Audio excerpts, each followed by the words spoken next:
नमस्कार साथियों और प्यारे बच्चों, स्वागत है आपका मेरे चैनल में। हम कक्षा 8 के प्रश्नावली 9.3 के प्रश्न नंबर 4 तक कंप्लीट कर चुके हैं। वीडियो का लिंक डिस्क्रिप्शन में दिया गया है या आप मेरे प्ले लिस्ट में जाकर के भी देख सकते हैं। आज हम करना है प्रश्न नंबर 5। क्या दिया गया है? एक ऐसे बेलन की ऊंचाई ज्ञात कीजिए जिसका आयतन 1.54 घन मीटर और जिसके आधार का व्यास 140 सेंटीमीटर है। तो हमको केवल बेलन की ऊंचाई ज्ञात करनी है। तो ये बहुत सिंपल क्वेश्चन है, लेकिन यहाँ पर जरा हमको ध्यान रखना है, ये जो है कि आयतन घन मीटर में दे रखा है और यहाँ पे जो ये व्यास दे रखा है ये किसमें दे रखा है? सेंटीमीटर में दे रखा है। तो हमको इसको सेंटीमीटर को मीटर में चेंज कर देंगे। यहाँ पे चाहे आप इसको भी आयतन को भी सेंटीमीटर या घन सेंटीमीटर में चेंज कर सकते हैं। तो मैं इसको करूंगा व्यास को। तो यहाँ पर दे रखा है बेलन का व्यास, यानी कि बेलन का जो व्यास दे रखा है मेरे दोस्तों, क्या दे रखा है रे? 140 क्या सेंटीमीटर है। तो इसकी जो त्रिज्या हो जाएगी, इसलिए इसलिए बेलन की त्रिज्या इसलिए बेलन की जो त्रिज्या मतलब आर हो जाएगी, वो क्या हो जाएगी मेरे दोस्तों? 140/2, क्योंकि व्यास का आधा क्या होती है? त्रिज्या होती है। तो ये हो जाएगा 2 सत्ते 14 और 0 सेंटीमीटर। 2 सत्ते 14, 0 का 0 सेंटीमीटर। अब ये सेंटीमीटर है, इसको हमको मीटर में चेंज कर देंगे, क्योंकि हमारा आयतन मीटर में दे रखा है, घन मीटर में दे रखा है। तो यानी कि मैं यहाँ पे लिख रहा हूँ 70/100 इज इक्वल टू, इससे ये कट जाएगा तो यहाँ पे क्या आ जाएगा? 0.7, क्योंकि यहाँ पे एक जीरो है तो एक डिजिट बाद का लगेगा, पॉइंट लगेगा। तो यानी कि इसको आप 7 को 10 से डिवाइड करेंगे तो 0.7 आ जाएगा और ये हो जाएगा हमारा मीटर। ऐसा क्यों होगा? ऐसा इस 1 मीटर बराबर होता है 100 सेंटीमीटर। 1 मीटर बराबर क्या हो जाएगा भाई? 100 सेंटीमीटर। तो 100 सेंटीमीटर बराबर क्या हो जाता है? 1 मीटर हो जाएगा। यहाँ पर ठीक है, इसलिए हमने उसको क्या कर दिया? डिवाइड कर दिया। और चाहे आप इसको और कैसे लिख सकते हैं भाई? चाहे आप इसको ऐसा लिख सकते हैं कि 1 सेंटीमीटर बराबर आप इसको लिख सकते हैं 1/100 मीटर। समझ में आ गया? तो ये आ गया हमारी समझ में। अब हम लिखेंगे बेलन का आयतन। दे रखा ना हमारे पास, क्या दे रखा है मेरे दोस्तों? बेलन का जो आयतन होता है, बेलन का आयतन होता है पाई आर स्क्वायर एच। ठीक है, तो अब मुझे ये देखिएगा कि बेलन का आयतन कितना दे रखा है? 1.54 घन मीटर। तो 1.54 घन मीटर बराबर पाई। पाई का मान क्या होता है दोस्तों? 22/7 होता है। आर अभी अभी हमने निकाला, क्या निकाला? आर, इसको रखना है 0.7। तो ब्रैकेट में हम रखेंगे 0.7, इसका वर्ग हो गया, 2 बार मल्टीप्लाई होगा और गुणा गया एच। तो एच तो हमको निकालना है, तो एच तो ऐसे ही रहेगा।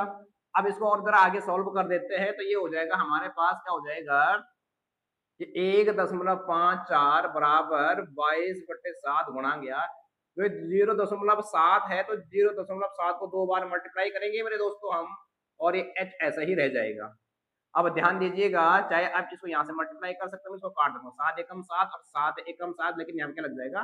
पॉइंट लग जाएगा। यानी कि पॉइंट ए गुणा क्या 7 करेंगे तो ये 7 आ जाएगा, यहाँ पर पॉइंट लग जाएगा। तो ये 0.7 है तो यहाँ पे 0 लगा सकते हैं आप, यहाँ भी 0 लगा सकते हैं, कोई दिक्कत नहीं है। 0 लगाओ चाहे ना लगाओ, उससे कोई फर्क नहीं पड़ता है हमारे पास। तो अब हमारे पास क्या बच गया? हमारे पास बच गया 1.54 बराबर 22 गुणा गया, यहाँ पे ये 7 कट गया मेरे दोस्तों, ठीक है। 0.1 गुणा गया 0.7 इंटू एच। मैं एक एक स्टेप करके करवा रहा हूँ आपको, वैसे एक ही स्टेप में कंप्लीट हो सकता है यहीं पे, लेकिन आप क्लास 8 में हैं, आपको प्रॉपर तरीके से सीखना है, एक एक स्टेप सीखना है, इसलिए हम इसको एक एक स्टेप करके आपसे हम इस क्वेश्चन को सॉल्व करवा रहे हैं या हम भी खुद कर रहे हैं। तो एच बराबर क्या हो जाएगा भाई? एच बराबर हो जाएगा 1.54, ये यहाँ, और जो इसके साथ मल्टीप्लाई में है वो यहाँ आ जाएंगे तो बट्टे में हो जाएंगे। तो बट्टा क्या हो जाएगा यहाँ पे? 22 गुणा गया 0.1 गुणा गया 0.7। अब आपको ध्यान रखना है यहाँ पे क्या हो जाएगा, यहाँ पे हो जाएगा 1.54 बट्टे, अब आपको एक ध्यान रखना है, क्या हो जाएगा? 7 एकम तो 7 ही हो जाएगा ना, यहाँ पे ध्यान से देखो, ये 22 गुणा गया 7 एकम क्या हो जाएगा? ये 7 हो जाएगा। लेकिन यहाँ पे 2 अंकों के बाद पॉइंट है, देखो एक अंक यह है, एक अंक यहाँ पर 0.1 गुणा गया 0.7 करेंगे तो 7 एकम क्या हो जाएगा? 7 हो जाएगा। अब यहाँ पर जो दशमलव लगेगा वो 2 अंकों के बाद लगा, तो यहाँ पर एक ही अंक, तो 2 अंकों के लिए हम 0 लगाएंगे, यहाँ पर पॉइंट लगा देंगे, तो 0.7 हो जाएगा यहाँ पे। समझ में आ गया? अब यहाँ पर आपको ध्यान रखना है, जब हमारा अंश और हर में दशमलव के बराबर प्लेस हो जाते हैं तो वो क्या हो जाते हैं? हट जाते हैं। यहाँ पे 2 प्लेस है और यहाँ पे क्या है 2 प्लेस है, तो क्या हो जाएगा हट जाएगा। जब बराबर अंकों के बाद क्या हो दशमलव हो, कहां से राइट से लेफ्ट की तरफ, दाएं से बाएं की तरफ, बाएं से दाएं की तरफ काउंट नहीं करना। यहाँ पे 1 2 है दाएं से बाएं, यहाँ पे 1 2 अंक दाएं से बाएं की तरफ। तो अब ये क्या हो जाएगा, ये हो जाएगा हमारे पास 154 कंप्लीट, और 22 सत्ता भी 154 ही होता है मेरे दोस्तों। अब ये प्रॉपर 7 बन गया है, तो 7 गुणा गया 22 बराबर क्या होता है 22 सत्ता 154। तो ये बराबर आ गया 1, और 1 किस में आ जाएगा मीटर में आ जाएगा। अतः समझ में आ गया नहीं ये क्या करा मैंने, तो अतः बेलन की ऊंचाई हम लिख सकते हैं, अतः बेलन की ऊंचाई यानी कि जो h है हमारे पास कितनी है 1 मीटर है। तो ऊंचाई हमारी मीटर में आएगी, सिंपल, ना घन में आएगा ना वर्ग में आएगा, क्योंकि ऊंचाई निकालनी है तो बेलन की ऊंचाई 1 मीटर। समझ में आया, स्क्रीनशॉट ले सकते हैं। इसकी बात करते हैं हम नेक्स्ट क्वेश्चन। तो यहाँ पे प्रश्न नंबर 6 दिया गया है, एक दूध का टैंक बेलन के आकार का है। ये टैंक है दूध का, ये बेलन के आकार का है, आपके बुक्स में इसको बनाया गया है, जिसकी त्रिज्या 1.5 मीटर और लंबाई 7 मीटर है। इस टैंक में भरे जा सकने वाले दूध की मात्रा लीटर में ज्ञात कीजिए। तो ये मतलब हमको जो है कि टैंक में क्या करना है, दूध भरना है। अगर दूध भरना है तो हमको उसका आयतन निकालना है। कोई भी लिक्विड वाली चीजों को हमको किसी चीज में फिल करना है तो उसका हमको निकालना है आयतन। अब ये टैंक जो है कि ऐसे में दे रखा है, ठीक है, इसमें दे रखा है, ये हॉरिजॉन्टल में दे रखा है, यानी कि सीधी लाइन में दे रखा है। अगर हम इसको खड़ा कर देंगे ना तो ये बेलन बन जाएगा। भाई इस टैंक को ऐसे में खड़ा करेंगे तो बेलन बन जाएगा। जब हम इसको खड़ा करेंगे तो ये इसकी क्या हो जाएगी ऊंचाई हो जाएगी। वैसे भी यहाँ पर क्या कर रखा है दे रखा है। तो यहाँ पे हम टैंक का जो हमारे पास त्रिज्या दे रखी है, त्रिज्या को क्या कहेंगे हम आर। तो मैं यहाँ पे लिख रहा हूँ टैंक की त्रिज्या, क्या लिख रहा हूं मैं यहाँ पे टैंक की त्रिज्या, और त्रिज्या को हम आर बोलते हैं। ये दे रखा है 1.5 मीटर, ठीक है। टैंक की जो हाइट दे रखी है, हाइट को यानी कि ऊंचाई को हम एच बोलते हैं, और एच दे रखा है यहाँ पे 7 मीटर। तो हमको क्या ज्ञात करना है टैंक का आयतन। क्या ज्ञान करना है मेरे दोस्तों टैंक का आयतन। क्या ज्ञान करना है टैंक का आयतन। तो टैंक का आयतन का मतलब क्या होता है बेलन का आयतन होगा, और बेलन का आयतन होता है पाई आर स्क्वायर एच। क्या हो जाएगा पाई आर स्क्वायर, यहाँ पे एच हो जाएगा यहाँ पे, ठीक है। तो अब हम इसमें वैल्यू पुट कर देते हैं फटाफट।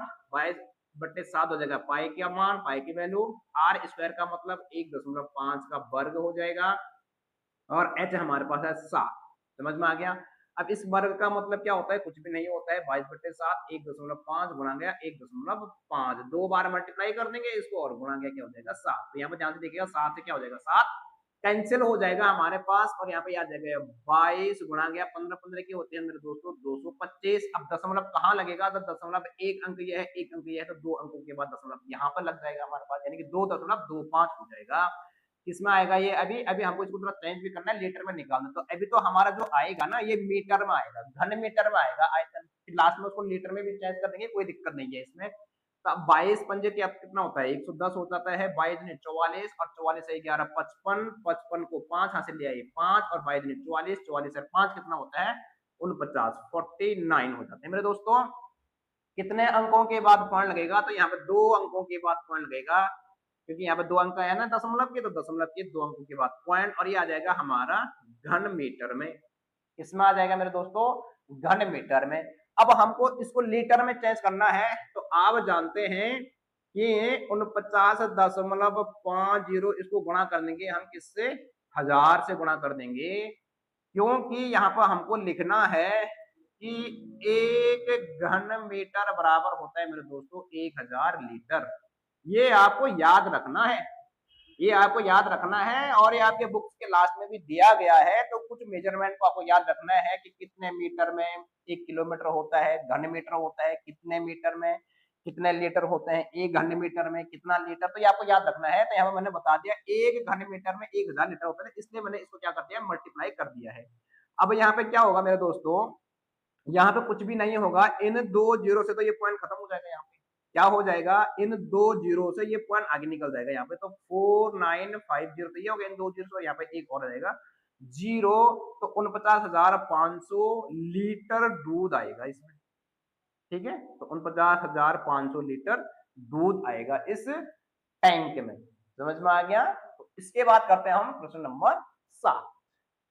तो प्यारे साथियों यहाँ पर प्रश्न नंबर 7 दिया गया है, यदि किसी घन के प्रत्येक किनारे को दुगुना कर दिया जाए तो उसके पृष्ठीय क्षेत्रफल में कितना गुना वृद्धि होगी, एक प्रश्न ये है। दूसरा है इसके आयतन में कितना गुना वृद्धि होगी। समझ में आ गया।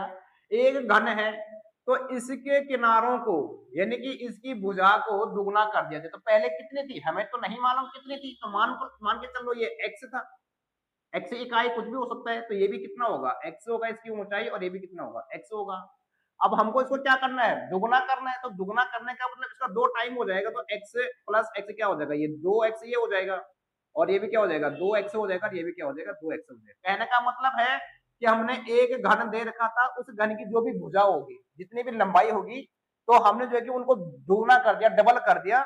तो यानी कि पहले ये था और बाद में ये इतना बन गया। तो इन दोनों में हमको अंतर बताना है कि इनके क्षेत्रफल में कितने गुने की वृद्धि होगी।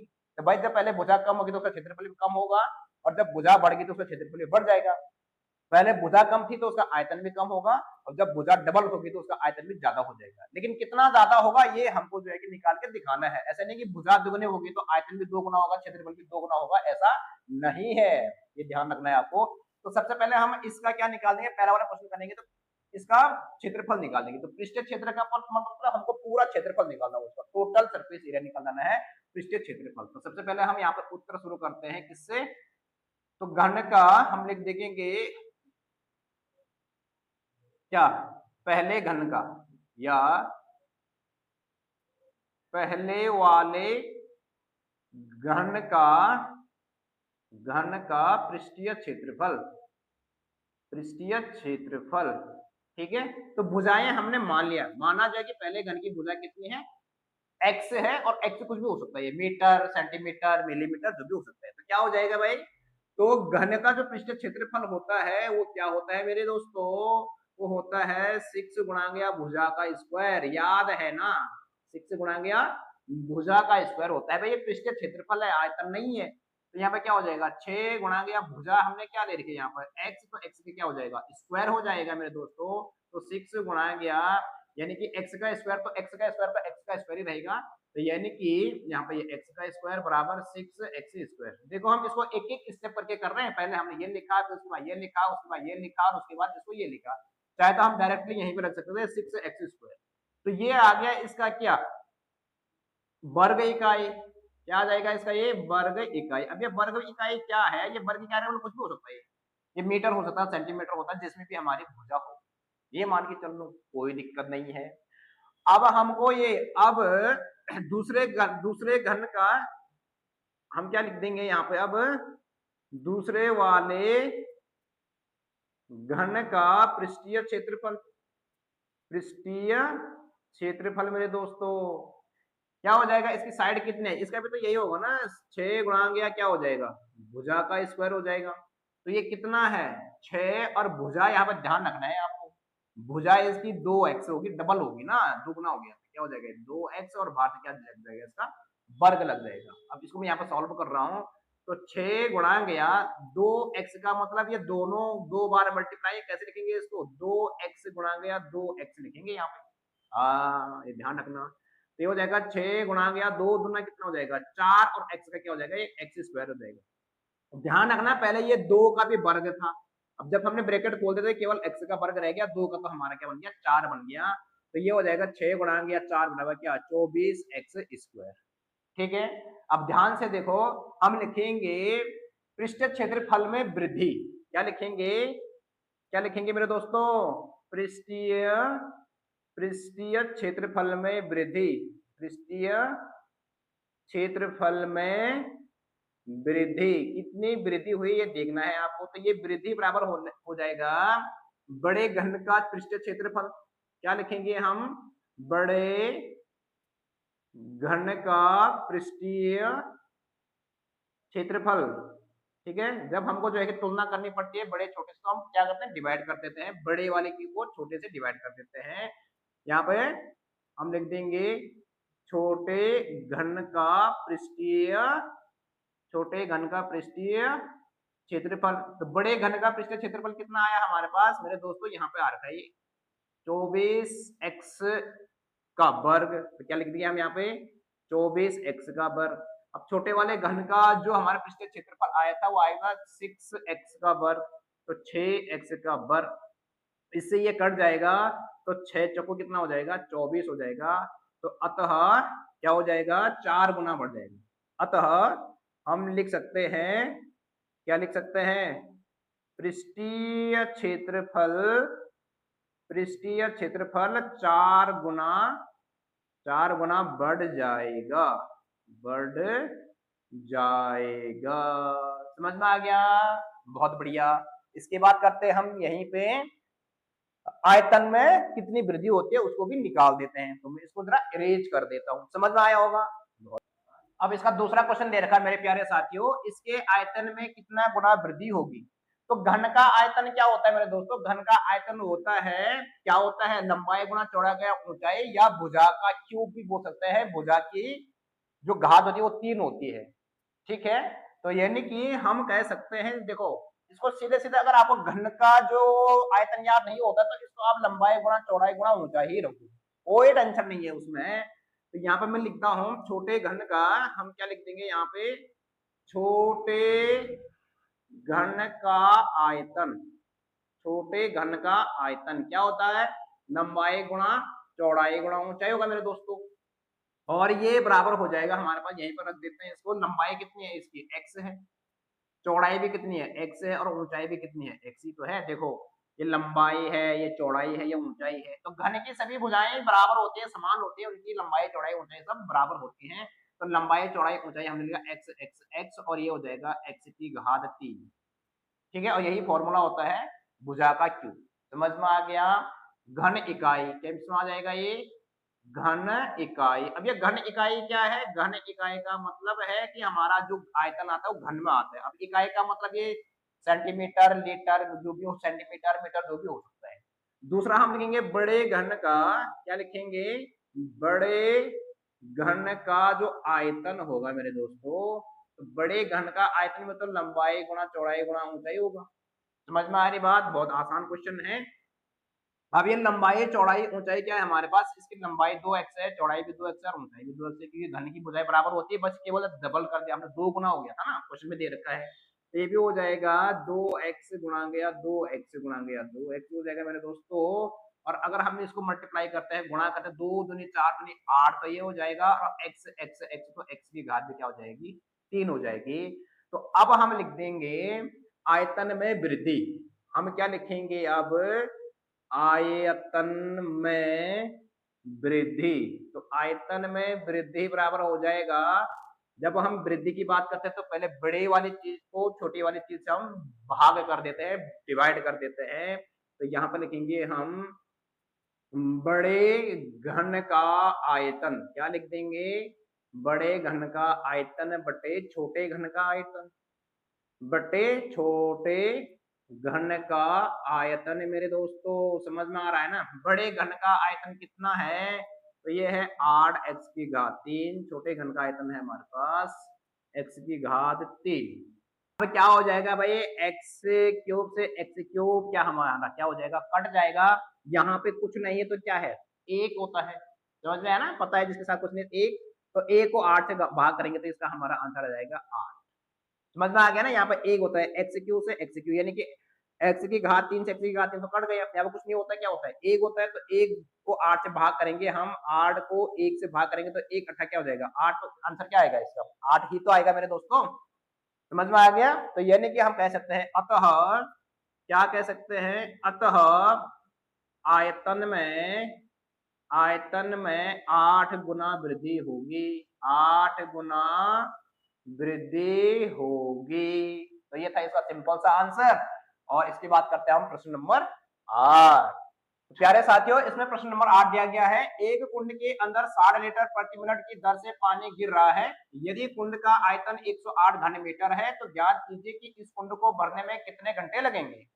क्या दे रखा है हमारे पास, एक कुंड दे रखा है, इस कुंड में पानी भरा जा रहा है। हमें पता है कि 1 मिनट में इसमें 60 लीटर पानी भरता है, और इसका जो आयतन दे रखा है वो घन मीटर में दे रखा है। तो सबसे पहले हम क्या कर देंगे, जो ये घन मीटर में दे रखा है इसको हम बदल देंगे लीटर में, कि इसमें कितना लीटर पानी आता है। फिर तो हम इसको आसानी से क्या कर सकते हैं, हल कर सकते हैं। बस आपको ध्यान रखना है कि जो एक घन मीटर है इसको हम लीटर में बदल देंगे। तो यहाँ पे मैं लिख रहा हूं कुंड का आयतन, ध्यान दीजिएगा, जो कुंड का आयतन है वो आयतन है 108 घन मीटर। तो जो बराबर हो जाएगा मेरे दोस्तों 108 गुणा गया 1000, तो बराबर ये हो जाएगा 108, 123, 123। अब ये बदल दिया मैंने लीटर में। क्यों बदला, यहाँ पर हम लिख देंगे क्योंकि 1 घन मीटर बराबर होता है दोस्तों 1000 लीटर। ये आपको लिखना जरूरी है अगर आपको ये याद है। तो इसी के सहायता से, इसकी सहायता से ही हमने ये बदल दिया किसमें, लीटर में।